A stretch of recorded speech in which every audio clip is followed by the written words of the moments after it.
Σπυρίτη Βασιανή.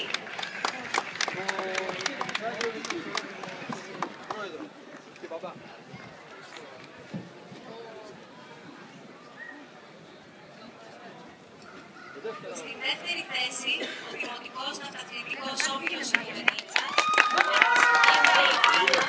Σιάβου Αλεξάνδρα.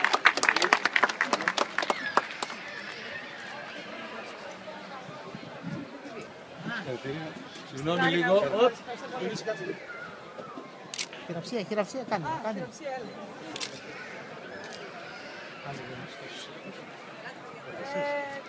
Ναι. Ο πρόεδρος το μετάλλιο.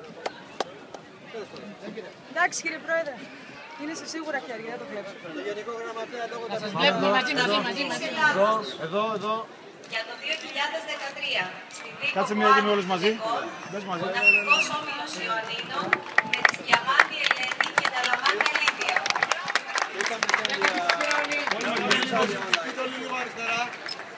Μπορείτε να γίνει μια φωτογραφία με τα...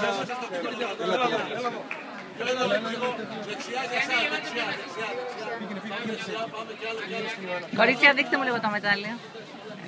Δεν θα φαίνεται τίποτα. Θα πάω βίντεο. Κάτσε. Τα κοριτσάκια να γυρίσουν.